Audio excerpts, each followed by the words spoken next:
আসসালামু আলাইকুম।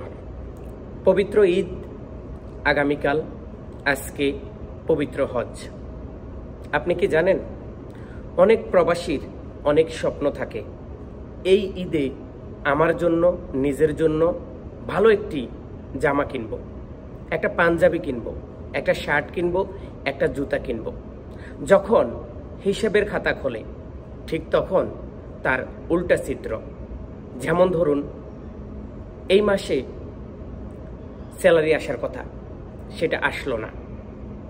ধরুন এই মাসে ঈদের দিন তার চিন্তা ভাবনা ছিল একটু বন্ধুবান্ধব নিয়ে ঘুরবো, সেটা আর হলো না। হঠাৎ করে তার কাছে কল আসলো বা হঠাৎ করে তার কাছে মেসেজ আসলো, তোমাকে ডিউটিতে যেতে হবে। যখন তিনি মার্কেটে গেলেন, তার নিজের জন্য কেনাকাটা করবে চিন্তা ভাবনা করতেছে, ঠিক ওই সময় বাংলাদেশ থেকে কল আসলো, বাবা অসুস্থ, মা অসুস্থ, ছেলেটা অসুস্থ, বউ ডেলিভারি অবস্থায়। তার কেনাকাটার স্বপ্নটা ভেঙে গেল। কেনাকাটা হলো না। এই বছরও ঈদের দিন ঈদ উদযাপনের জন্য তার খরচ করা টাকাটিও দিয়ে দিল তার মা বাবা, আত্মীয় স্বজনের জন্য।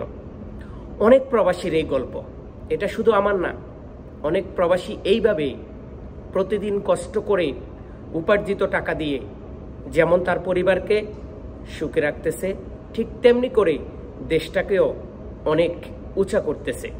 সেই লেভেল যদি হিসাব করেন, তাহলে প্রবাসীদের জন্য দেশ কিংবা দেশের মানুষ কোনোই কিছু করে না।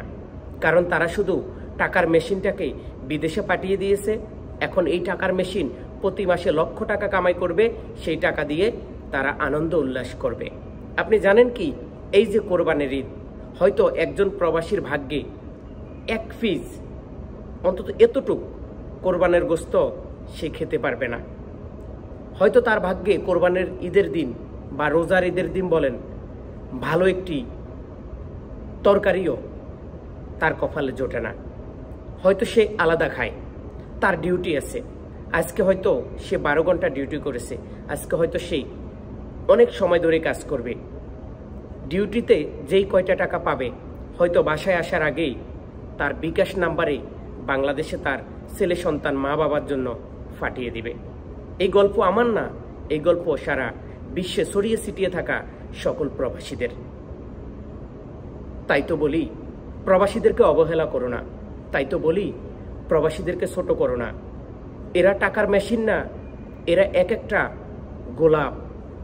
এই গোলাপ যত যত্ন করবে, ততই তোমাদের জীবন উজ্জ্বল হবে।